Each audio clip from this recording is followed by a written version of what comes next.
أحييكم وبالأشواق ناتيكم، فأغلى وردنا أنتم وكل الورد نهديكم. أحييكم وبالأشواق ناتيكم، فأغلى وردنا أنتم وكل الورد نهديكم. أحييكم بسم الله الرحمن الرحيم.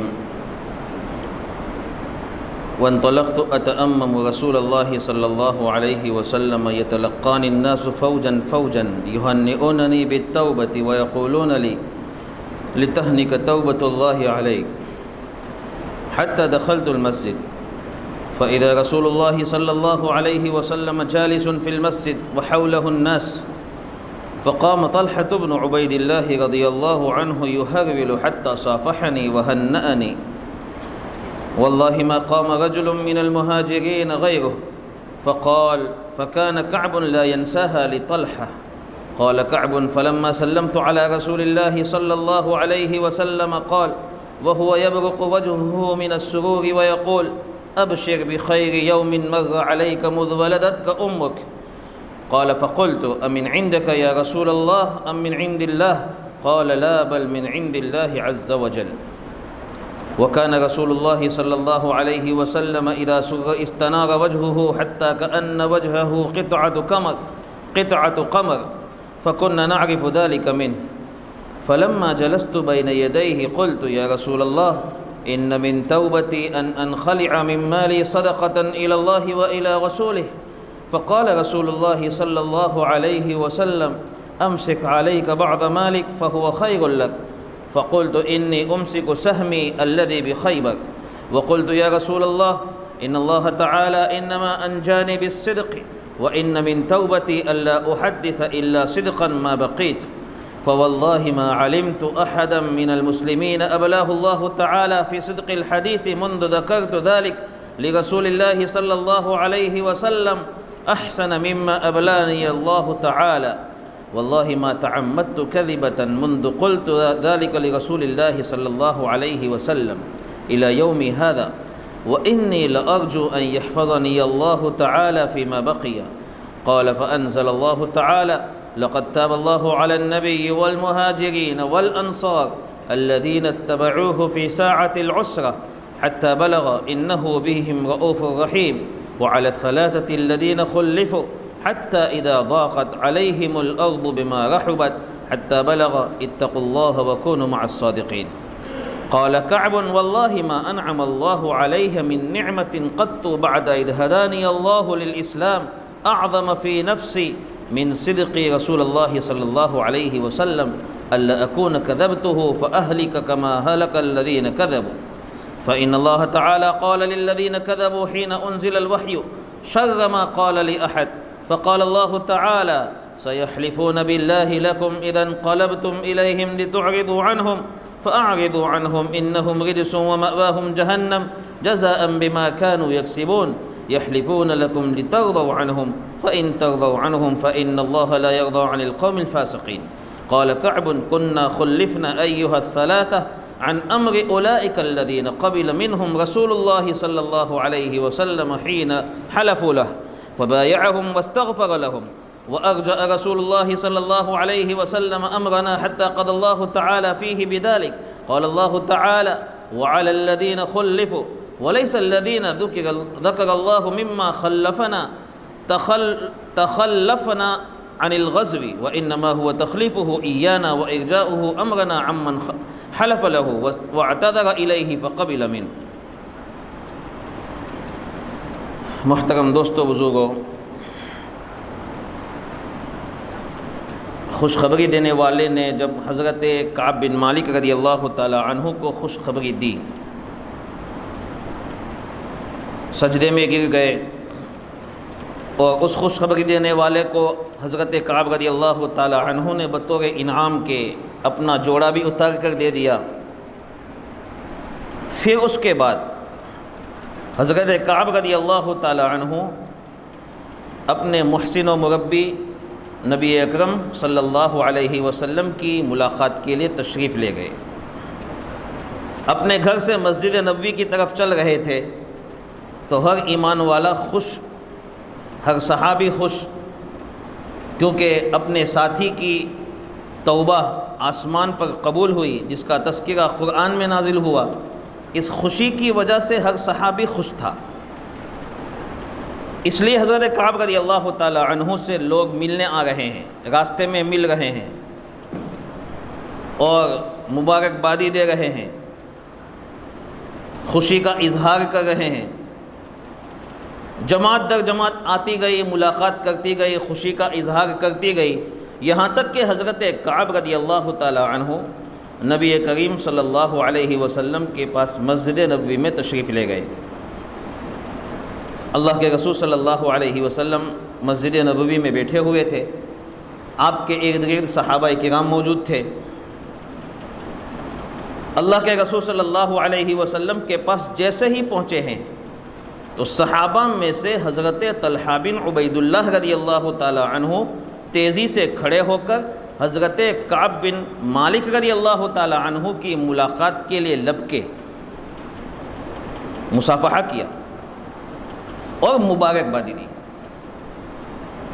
جتنے صحابہ تھے اللہ کے رسول کے ارد گرد بیٹھے ہوئے، ان میں مہاجرین صحابہ میں سے حضرت طلحہ بن عبید اللہ، جو عشرہ مبشرہ میں سے ہیں، جن کو جنت کی بشارت دی گئی ہے، خوشخبری دی گئی ہے، جن صحابہ کو 10 صحابہ ہیں، ان میں سے ایک حضرت طلحہ بن عبید اللہ ہے۔ وہ کھڑے ہوئے اور فوراً حضرت کعب بن مالک رضی اللہ تعالی عنہ سے مصافحہ کیا اور ان کی توبہ کی، ان کو مبارکبادی دی۔ مبارکبادی یہ بہت اچھا عمل ہے۔ مبارکبادی کا مطلب ہوتا ہے برکت کی دعا، اور یہ عام طور پر خوشی کے موقع پر ہوتا ہے۔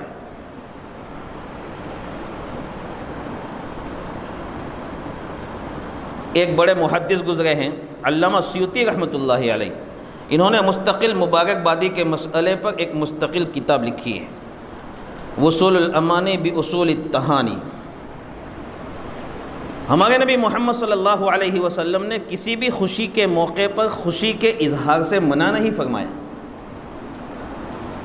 خوشیوں کے موقع پر 2 کام ہوتے ہیں، ایک خوشی کا اظہار اور دوسرے نمبر پر دوسروں کی جانب سے اس پر مبارکبادی۔ 2 کام، اور سب سے زیادہ مبارکبادی کے حقدار وہ دینی کام ہیں جن دینی کاموں کے کرنے کی اللہ ہمیں توفیق دے۔ جیسے حضرت کعب بن مالک رضی اللہ تعالی عنہ کو اللہ رب العزت کی جانب سے ایک خوشی کا موقع آیا، ان کی توبہ کی قبولیت کا اعلان آسمان سے ہوا، ایک دینی امر تھا، اس لیے یہ زیادہ اس بات کے قابل تھے کہ ان کو مبارکباد دی جائے اور خوشی کا ان کے لیے اظہار کیا جائے۔ تو ہمارے نبی محمد صلی اللہ علیہ وسلم نے خوشی کے موقع پر خوشی کے اظہار سے منع نہیں فرمایا اور مبارکبادی دینے سے بھی منع نہیں فرمایا، لیکن خوشی کے اظہار کے لیے نبی کریم صلی اللہ علیہ وسلم نے جو طریقہ سکھایا ہے وہ طریقہ ہمیں اپنانا چاہیے، اس سے حد سے تجاوز نہیں کرنا چاہیے، یہ ضروری ہے۔ ورنہ عام طور پر کیا ہوتا ہے کہ خوشی کے اظہار کا طریقہ ہم اپنی جانب سے طے کرتے ہیں، جس کی وجہ سے ہم بدعات اور خرافات میں مبتلا ہو جاتے ہیں۔ یہ بدعاتیں جو آتی ہے وہ اس وجہ سے آتی ہے کہ ہم طے کرتے ہیں۔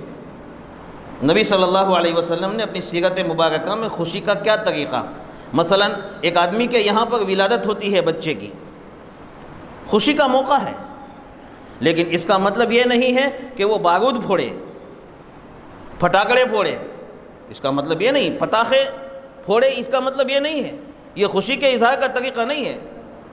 اللہ کے رسول صلی اللہ علیہ وسلم نے اس خوشی کو ظاہر کس طرح کیا جائے گا وہ بتایا ہے۔ عقیقہ کرو، جانور ذبح کرو، اور جانور ذبح کر کے تقسیم کرو، لوگوں کو پتہ چلے تمہارے یہاں ولادت ہوئی ہے، یہ خوشی کا موقع ہے اور خوشی انجام دینے کا طریقہ ہے۔ تو آدمی خوشی کے موقع پر خوشی کو ظاہر کر سکتا ہے، لیکن وہ بھی نبوی طریقے پر، اور دوسرے نمبر پر دوسروں کی جانب سے اس پر مبارکباد دی جا سکتی ہے، وہ بھی نبوی طریقے پر، وہ بھی ہمارے نبی محمد صلی اللہ علیہ وسلم نے سکھایا ہے کہ کس موقع پر کس طرح برکت کی دعا دی جائے گی، کس طرح مبارکباد دی جائے گی۔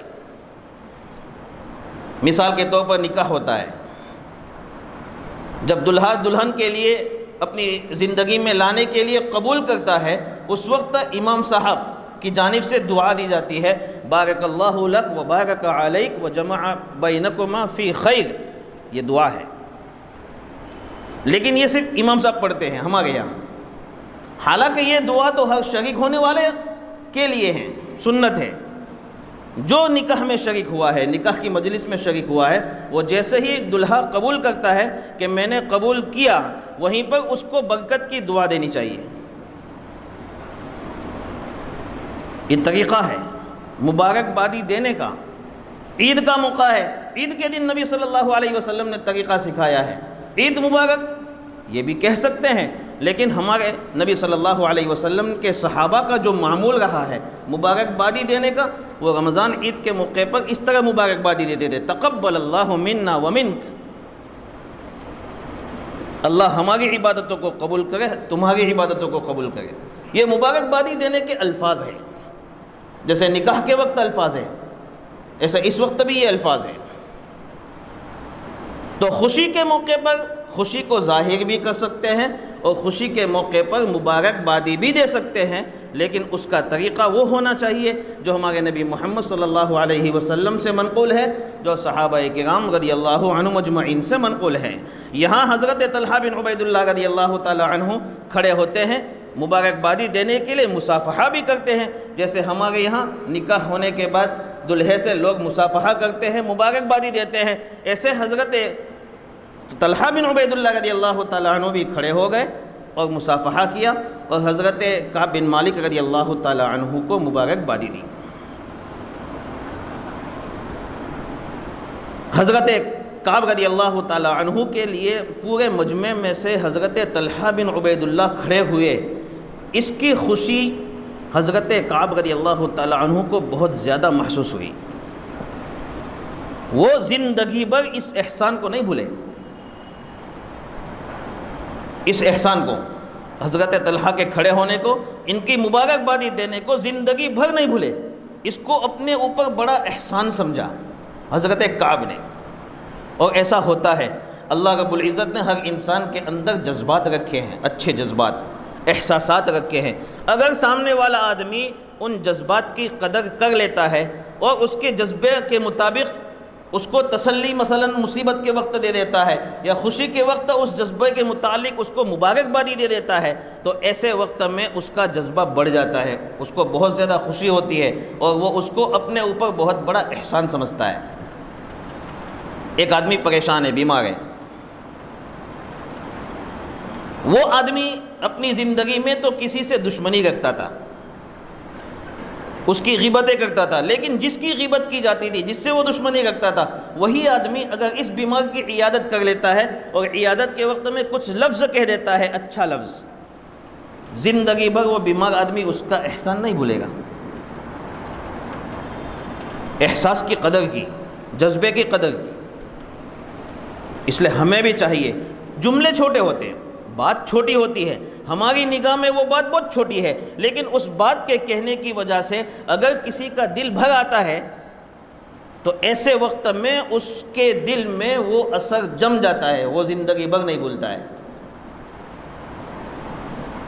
اس لیے خوشی کے اوقات میں ہمیں کسی کو مبارکبادی دینا ہو، دے دینی چاہیے۔ غمی کے وقت میں کسی کو تسلی دینا ہو، دو لفظ سے تسلی دینا پڑتا ہے، وہ دو لفظ سے اگر ہم نے کسی کو تسلی دے دی تو انشاءاللہ اس کا اثر اس کی زندگی میں باقی رہے گا، اور اس تسلی دینے کو وہ اپنے آپ پر احسان سمجھے گا۔ حضرت کعب بن مالک رضی اللہ تعالی عنہ کے لیے حضرت طلحہ کا کھڑا ہونا، ان کے ساتھ مصافحہ کرنا اور اسی طرح ان کو مبارکبادی دینا، حضرت کعب رضی اللہ تعالی عنہ نے زندگی بھر نہیں بھولا۔ یہ حدیث میں ہے، فَكَانَ كَعْبٌ لَا يَنْسَاهَا لِطَلْحَةٍ۔ الغرض حضرت کعب رضی اللہ تعالی عنہ سے حضرت طلحہ بن عبید اللہ نے مصافحہ کیا. اس کے بعد حضرت کعب رضی اللہ تعالی عنہ نے نبی کریم صلی اللہ علیہ وسلم کو سلام عرض کیا, آپ کی خدمت میں سلام پیش کیا, اور دیکھا کہ نبی کریم صلی اللہ علیہ وسلم بالکل خوش ہے, آپ کے چہرے پر نور ظاہر ہو رہا ہے. یہ حضور اکرم صلی اللہ علیہ وسلم کی عادت شریفہ تھی کہ جب آپ کسی چیز سے خوش ہوتے تھے, کسی چیز کی خوشی محسوس کرتے تھے, تو اللہ کے رسول صلی اللہ علیہ وسلم کا چہرہ کھل جاتا تھا اور ایسا نورانی بن جاتا تھا کہ گویا کہ چاند کا ٹکڑا ہے. صحابہ اس کو پہچانتے تھے اور سمجھ جاتے تھے کہ حضور اکرم صلی اللہ علیہ وسلم کی پیشانی چمک رہی ہے, اس لیے آپ خوش ہیں گویا. حضرت کعب رضی اللہ تعالی عنہ نے دیکھا نبی کریم صلی اللہ علیہ وسلم بہت خوش نظر آ گئے ہیں. اور میرے دوستو, بات دراصل یہ ہے, اللہ کے رسول صلی اللہ علیہ وسلم کا اپنے ساتھیوں کے ساتھ رہن سہن بہت عجیب طریقے کا تھا. عجیب, سیرت پڑھتے ہیں تو پتہ چلتا ہے کیسا عجیب. اس لیے یہ صحابی حضرت کعب رضی اللہ تعالی عنہ اتنی ساری تکلیفیں اس غلطی کے موقع پر سہ رہے ہیں, برداشت کر رہے ہیں, دشمنوں کی جانب سے خط آ رہے ہیں, اپنی بیوی کو چھوڑ رہے ہیں, ساری تکالیف برداشت کر رہے ہیں, لیکن نبی کریم صلی اللہ علیہ وسلم کا ساتھ نہیں چھوڑ رہے. یہ بات نوٹ کرو, کیا وجہ تھی؟ دونوں جانب سے بات تھی.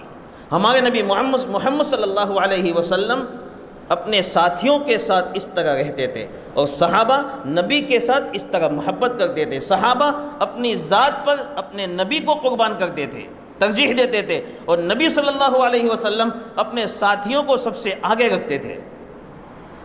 دونوں جانب سے تھی. ان کی خوشی حضور کی خوشی, ان کی غمی نبی کی غمی.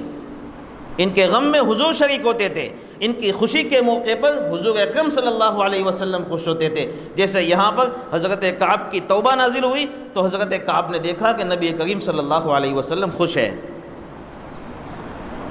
ایک بات ہے بخاری شریف کی روایت میں ہے, اللہ کے رسول صلی اللہ علیہ وسلم کی زندگی مبارک میں پہلے تو یہ ہوتا تھا کہ جب کسی صحابی کا انتقال ہو جاتا تھا تو نبی کریم صلی اللہ علیہ وسلم سوال کرتے تھے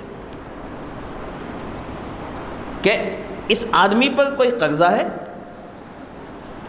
ایسا سوال ہوتا تھا. نہیں ہے تو حضور اکرم صلی اللہ علیہ وسلم ان کی جنازے کی نماز پڑھاتے تھے. اگر قرضہ ہے پھر دوسرا سوال ہوتا تھا, اس قرضے کی ادائیگی کے لیے یہ رقم چھوڑ کے گئے ہیں تو نماز پڑھاتے تھے.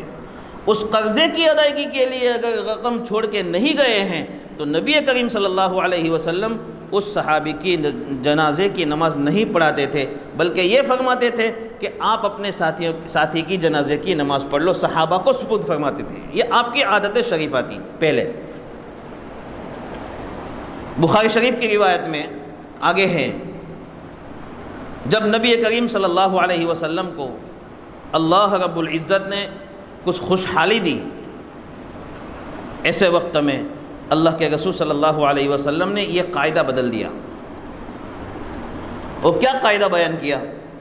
جو بھی میرے صحابہ میں سے کسی کا انتقال ہوگا, اگر وہ اپنے انتقال کے وقت مال چھوڑ کے جائے گا تو وہ مال اس کے وارث لیں گے, اور اگر وہ قرض چھوڑ کے جائے گا تو وہ قرض میرے ذمہ ہوگا. بات سمجھ گئے؟ کون فرماتے ہیں؟ نبی صلی اللہ علیہ وسلم فرماتے ہیں مال چھوڑ کے کوئی صحابی جائے گا دنیا سے تو وہ مال کون لے گا؟ اس کے وارث. اور کوئی قرض اور دین چھوڑ کے جائے گا تو وہ قرض میرے ذمہ ہوگا. اس لیے کہ قرآن میں اللہ فرماتے ہیں النبی اولیٰ بالمؤمنین من انفسہم, نبی مومنوں سے, ایمان والوں سے زیادہ قریب ہے ان کی ذات کی بنسبت. نبی مومنوں کے زیادہ حقدار ہے, اس لیے میں ان کا زیادہ حقدار ہوں کہ میں ان کا قرض ادا کروں. حضور اپنے ذمے لے لیتے تھے اور اس صحابی کا قرض خود ادا کرتے تھے. اب نماز پڑھنا بھی شروع کر دیا, ان کا قرض بھی اپنے ذمے لے لیا. یہ ان کے ساتھ جب رہن سہن تھا تو ظاہر بات ہے وہ صحابہ نبی کی ذات پر قربان کیوں نہیں ہوں گے؟ یہ حضور اکرم صلی اللہ علیہ وسلم کا صحابہ کے ساتھ معمول تھا، اس لیے ان کی خوشی میں وہ خوش تھے، ان کی غمی میں وہ غمگین ہوتے تھے۔ ایک مرتبہ حضرت انس رضی اللہ تعالیٰ عنہ فرماتے ہیں نبی کریم صلی اللہ علیہ وسلم نے دیکھا کہ کچھ بچے اور کچھ عورتیں شادی سے واپس لوٹ رہے ہیں۔ اللہ کے رسول صلی اللہ علیہ وسلم نے جب دیکھا، حضور اکرم صلی اللہ علیہ وسلم کھڑے ہو گئے ان کے استقبال میں اور فرمایا حضور اکرم صلی اللہ علیہ وسلم نے واللہ انتم من احب الناس الی، اللہ کی قسم لوگوں میں سب سے زیادہ میں تم سے محبت کرتا ہوں۔ ان کی خوشی کا موقع تھا، ان الفاظ سے ہمارے نبی محمد صلی اللہ علیہ وسلم نے ان کی خوشی کا ان کی خوشی کے لیے اپنی خوشی کا اظہار فرمایا۔ اللہ کی قسم تم لوگ میرے نزدیک سب سے زیادہ محبوب ہو۔ یہ آپ کا طریقہ تھا، اس لیے اس طریقے سے اگر امت رہتی ہے آپس میں جڑ کر تو کبھی دشمنی آپس میں نہیں ہوگی۔ خیر خواہی جس کو کہتے ہیں، بھلائی چاہنا، یہ رہن سہن نبی کا تھا۔ حضرت کعب فرماتے ہیں اللہ کے رسول صلی اللہ علیہ وسلم کا چہرہ کھل رہا تھا خوشی کے مارے۔ اس وقت جب نبی صلی اللہ علیہ وسلم نے حضرت کعب کو دیکھا تو فرمایا اللہ کے رسول نے ابشر بخیر یوم مر علیک مذ ولدتک امک، اے کعب ایسی خوشخبری سے خوش ہو جاؤ کہ جب سے تم کو تمہاری والدہ نے جنم دیا ہے اس وقت سے آج تک آپ نے ایسی خوشخبری محسوس نہیں کی ہوگی، نہیں سنی ہوگی۔ اتنی بڑی بات کہ اللہ کی جانب سے آسمان سے توبہ قبول ہو جائے، جس توبہ کو قیامت تک آنے والا انسان قرآن میں پڑھے گا، کتنی بڑی خوشی کی بات ہے کہ جب سے تمہاری ماں نے تمہیں جنم دیا ہے اس وقت سے ایسی خوشخبری تم نے نہیں سنی ہوگی، ایسی خوشخبری سن لو۔ تو حضرت کعب نے سوال کیا اللہ کے رسول یہ خوشخبری آپ کی جانب سے ہے، یعنی توبہ کے قبول ہونے کی خوشخبری آپ اپنی جانب سے دے گئے ہو یا اللہ کی جانب سے ہے؟ حضور نے فرمایا اللہ کی جانب سے، چونکہ قرآن کریم کی آیات ہی نازل ہوئی تھی خوشخبری میں توبہ کی قبولیت کا ذکر کرتے ہوئے، اس لیے حضور نے فرمایا آسمان سے اللہ نے تمہاری توبہ کی قبولیت کو اتارا ہے۔ حضرت کعب فرماتے ہیں پھر میں اللہ کے رسول صلی اللہ علیہ وسلم کے سامنے بیٹھ گیا اور میں نے عرض کیا اللہ کے رسول اب میری ایک نیت ہے، جب اللہ نے میری توبہ قبول کی ہے، میں نے غلطی کی تھی، اس کے بعد توبہ بھی قبول ہو گئی، اب میری ایک نیت ہے، وہ نیت یہ ہے کہ میرا جتنا بھی مال میرے پاس ہے وہ سارا کا سارا مال میں صدقہ کر دوں، تلافی میں، اپنی غلطی کی تلافی میں۔ حالانکہ توبہ قبول ہو گئی اس کے باوجود وہ کہہ گئے، اور یہ ہمارے بزرگوں کی عادت رہی ہے کہ جب کوئی اس طرح کی برائی ان کی زندگی میں ظاہر ہو جاتی تھی تو تلافی میں وہ کئی قسم کی عبادت کر لیا کرتے تھے، صدقہ کر لیا یا کوئی بدنی عبادت کر لی، روزہ رکھ لیا، نمازیں اپنے ذمے لازم کر دیتے تھے۔ انسان کو چاہیے کہ وہ اس طرح کی جب بھول ہو جائے تو اس بھول کو مٹانے کے لیے وہ کوئی نہ کوئی عبادت کر لے، اور ایسی عبادت کر لے جس عبادت کا وہ معتاد نہ ہو، جس عبادت کی اس کو عادت نہ ہو، تاکہ اس کے لیے وہ گناہ کا دوبارہ کرنا بھاری پڑ جائے۔ کوئی گناہ ہو گیا مجھ سے تو میں اپنے نفس کو ڈالوں اس بات پر کہ روزہ رکھوں گا، کیونکہ میری خواہش روزانہ کھانے کی زیادہ ہے، تو میں اپنے ذمے لازم کروں روزہ، تاکہ دوسری مرتبہ اس گناہ کو کرنے سے پہلے میں 100 مرتبہ سوچوں گا۔ مال مجھے محبوب ہے، مجھ سے کوئی اللہ کی نافرمانی ہو گئی تو میں اپنی ذات کو اس بات پر ڈالوں کہ میں مال 2000 روپے 5000 روپے صدقہ کروں گا، تاکہ دوسری مرتبہ اس گناہ کو کرنے سے پہلے میں سوچوں کہ گناہ کروں گا تو 5000 روپے صدقہ کرنا پڑے گا۔ یہ بزرگوں کی عادت تھی، وہ ایسا کرتے تھے، اس طرح اپنے گناہوں کا علاج کرتے تھے، گناہوں سے وہ محفوظ رہتے تھے۔ ایسے حضرت کعب بن مالک رضی اللہ تعالی عنہ نے اپنے اس غلطی کی تلافی میں اللہ کے رسول سے عرض کیا اللہ کے رسول میرا دل چاہتا ہے کہ میں اپنے پورے مال کو اللہ کے لیے اور آپ کے لیے صدقہ کر دوں۔ قربان جائے نبی کریم صلی اللہ علیہ وسلم پر، اس نے ہم کو شریعت، ہم کو دین، زندگی گزارنے کا طریقہ ایسا بہترین دیا ہے جس میں دنیا کی بھی کامیابی ہے اور آخرت کی بھی کامیابی ہے۔ نبی کریم صلی اللہ علیہ وسلم نے فرمایا امسک علیک بعض مالک فہو خیر لک، کچھ مال اپنے پاس رہنے دو، صحابی کیا فرما گئے؟ پورا مال صدقہ. لیکن اللہ کے رسول تعلیم دے رہے ہیں کس چیز کی؟ کچھ مال اپنے پاس رہنے دو. ابو داؤد شریف کی روایت میں بالکل صاف واضح طور پر ہے کہ انہوں نے جب اپنے پورے مال صدقہ کرنے کی درخواست حضور کے سامنے کی تو اللہ کے رسول نے منع فرمایا. انہوں نے کہا آدھا مال، حضور نے منع فرمایا. انہوں نے کہا 1/3، کہا کوئی بات نہیں، 1/3 تم صدقہ کر دو. گویا 1/3 کی اجازت دی. حضرت سعد بن ابی وقاص رضی اللہ تعالیٰ عنہ کو بھی مکہ مکرمہ میں جب وہ بیمار ہو چکے تھے اس وقت انہوں نے بھی جب اس طرح کی خواہش ظاہر کی تھی تو اللہ کے رسول صلی اللہ علیہ وسلم نے ان کو بھی منع فرما دیا تھا. یہ شریعت ہے جو ہمیں سکھاتی ہے زندگی کس طرح گزارنا ہے. ایک صحابی نبی کریم صلی اللہ علیہ وسلم کی خدمت میں تشریف لائے سونے کا ٹکڑا لے کر. انہوں نے فرمایا اللہ کے رسول سے، اللہ کے رسول میں اللہ کے راستے میں دینا چاہتا ہوں. نبی کریم صلی اللہ علیہ وسلم نے چہرہ پھرا لیا. وہ اس طرف سے آئے، دینا چاہتا ہوں. آپ نے ایسا چہرہ 3 مرتبہ اس طرح چہرہ پھرا لیا، پھر بھی وہ نہ مانا. اللہ کے رسول نے وہ ٹکڑا لیا اور ایسا پھینکا کہ تم میں سے کوئی آدمی میرے پاس آتا ہے اور یہ کہتا ہے کہ مجھے اللہ کے راستے میں صدقہ کرنا ہے، وہ صدقہ کرنے کے بعد پھر لوگوں کے سامنے ہاتھ پھیلائے گا کہ میری ضرورت پوری نہیں ہو رہی ہے، مجھے دو. ایسا موقع کیوں آنے دے؟ نبی صلی اللہ علیہ وسلم نے حضرت کعب کو منع فرمایا، حضرت سعد بن ابی وقاص رضی اللہ تعالیٰ عنہ کو منع فرمایا، اور اس صحابی کو منع فرمایا جو سونے کا ٹکڑا لے کر آئے تھے. اور دوسری جانب میں حضرت ابوبکر صدیق آ رہے ہیں غزوہ تبوک کے موقع پر. حضور یہ میرا مال ہے. حضور نے فرمایا گھر میں چھوڑا؟ کہا کچھ نہیں چھوڑا، قبول کر لیا سارا مال. حضرت عمر آ رہے ہیں، اللہ کے رسول میرا مال ہے. کتنا؟ کا آدھا. کچھ چھوڑا گھر پہ؟ آدھا چھوڑ کے آیا. حضور وہ آدھا مال قبول فرما گئے ہیں. بات سمجھ میں آ گئی ہے؟ حضرت کعب سے تو 1/3 مال، آدھا بھی قبول نہیں. حضرت سعد سے بھی 1/3 مال، آدھا قبول نہیں. اس صحابی سے تو سونے کا ایک ٹکڑا بھی قبول نہیں. اور یہاں دوسری جانب میں حضرت ابوبکر صدیق سے پورا مال قبول ہے، حضرت عمر سے آدھا مال قبول ہے. بات دراصل یہ ہے ہر آدمی کے حساب سے، اس کے یقین اور اللہ پر اعتماد کے حساب سے حکم الگ الگ ہوتا ہے. جس کا جتنا اعتماد اللہ کی ذات پر، جس کا جتنا بھروسہ اللہ کی ذات پر، جس کا جتنا توکل اللہ کی ذات پر، اس طرح اللہ کے رسول صلی اللہ علیہ وسلم نے اس کے لیے ایسا حکم بیان فرمایا. ابوبکر صدیق جیسا کسی کا یقین و توکل ہو غیبی خزانوں پر تو وہ آدمی اپنا سارا مال دے سکتا ہے. اس لیے اسلام کا تو اصول ہے ابدا بمن تعول. آدمی کے پاس پیسے ہو تو سب سے پہلے خرچ کرنا چاہیے انسان کو اپنی اولاد پر اور اپنے ماتحتوں پر، اپنے گھر والوں پر. یہ اسلام کا اصول ہے. لیکن ہم جب اللہ کے راستے میں جاتے، جماعت میں جاتے ہیں تو یہ بولتے ہیں چھٹے نمبر میں یہ بات بیان کرتے ہیں کہ سب سے پہلے ہم اللہ کے راستے میں خرچ کریں گے. کیا بات ہے؟ اسلام کا اصول وہ ہے کہ سب سے پہلے اپنے ماتحتوں پر خرچ کرو.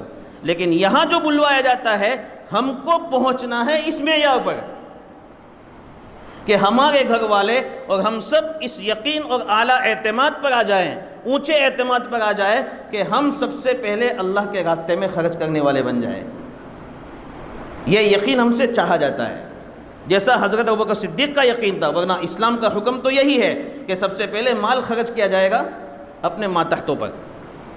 اس لیے نبی کریم صلی اللہ علیہ وسلم نے عام امت کے لیے جو حکم بیان فرمایا ہے وہ یہ ہے کہ انسان اپنا مال اللہ کے راستے میں سارا کا سارا خرچ نہ کرے، اپنے لیے، اپنی اولاد کے لیے وہ عفت و پاک دامنی کے ساتھ دنیا میں زندگی گزارتی رہے. اس لیے چھوڑ کے جاوے تاکہ وہ کسی کی محتاج نہ بنے. حضرت کعب بن مالک رضی اللہ تعالیٰ عنہ کے لیے بھی یہی حکم تھا. اس لیے اللہ کے رسول نے فرمایا کہ آپ اپنی غلطی کی تلافی کے لیے جو مال صدقہ کرنا چاہتے ہیں تو اس کا 1/3 مال صدقہ کر دو، باقی 2 حصے باقی رکھو تاکہ تمہاری ضرورت کے لیے، تمہاری اولاد کی ضرورت کے لیے وہ کافی بنا رہے. تو حضرت کعب بن مالک رضی اللہ تعالیٰ عنہ نے فرمایا کوئی بات نہیں، جو حصہ زمین کا مجھے خیبر میں ملا ہے وہ حصہ میں باقی رکھتا ہوں اور باقی مال جو ہے میں اپنا اللہ کے راستے میں خرچ کر دیتا ہوں. پھر اس کے بعد نبی کریم صلی اللہ علیہ وسلم کے سامنے حضرت کعب بن مالک نے عرض کیا اللہ کے رسول، اللہ نے مجھے جو نجات دی ہے وہ نجات صرف سچائی کی بنیاد پر دی ہے. میں نے سچ بولا تھا، اس بنیاد پر مجھے نجات ملی ہے. اس لیے میں یہ اپنے اوپر لازم سمجھتا ہوں کہ میں اپنی زندگی بھر سچائی کا اہتمام کروں گا۔ یہ حضور سے وعدہ کیا۔ آدمی کو سبق لینا چاہیے، حالات سے انسان کو سبق لینا چاہیے، جیسے حضرت کعب نے سبق لیا کہ سچائی کی بنیاد پر چاہے حالات آئے، لیکن حالات کے بعد آخر میں فتح اور کامیابی جو ملی وہ سچائی کی بنیاد پر کہ قرآن میں توبہ ان کی نازل ہوئی۔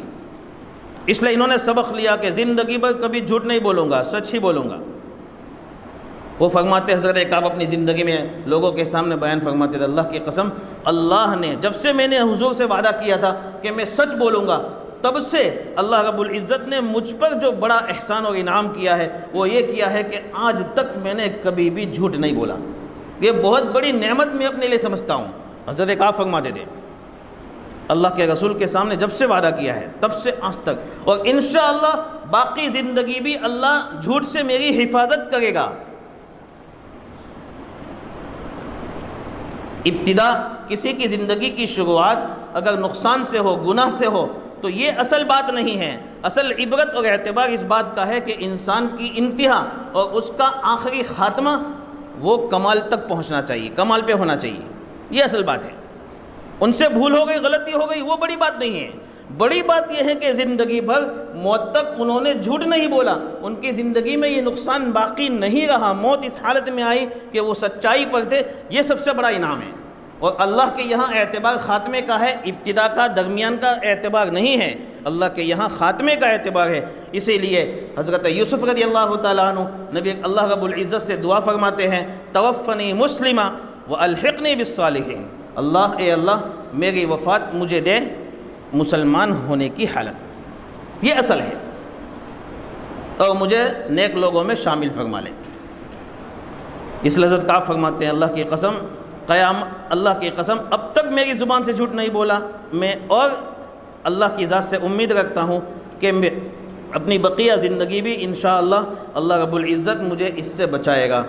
حضرت کعب فرماتے ہیں کہ نبی کریم صلی اللہ علیہ وسلم جب غزوہ تبوک سے واپس تشریف لائے تھے، اس وقت جن لوگوں نے جھوٹی معذرت کی تھی اور اس پر حضور نے ان کی معذرت کو قبول بھی کیا تھا اور ان کے لیے مغفرت کی دعا بھی فرمائی تھی، ان لوگوں کی بات، ان لوگوں کا مسئلہ فوراً حل ہو گیا، لیکن ہمارا مسئلہ 50 دن تک اسی طرح پڑا رہا۔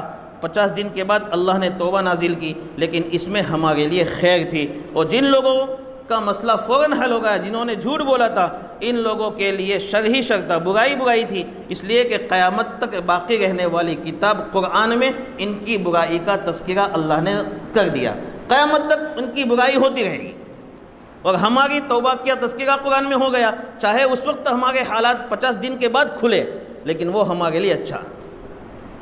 حضرت کعب فرماتے ہیں اللہ قرآن میں اسی کو فرماتے ہیں، وَعَلَى الثَّلَاثَةِ الَّذِينَ خُلِّفُوا، اللہ نے نبی کی توبہ قبول کی، مہاجر انصار صحابہ کی توبہ قبول کی، اور ان 3 آدمیوں کی توبہ قبول کی جن کا معاملہ مؤخر کر دیا گیا تھا، جن کا معاملہ فوراً حل نہیں ہوا تھا، 50 دن تک مؤخر کر دیا گیا تھا، ان کی بھی توبہ اللہ نے قبول کی۔ یہ قرآن میں اس کا تذکرہ ہے 11ویں پارے میں۔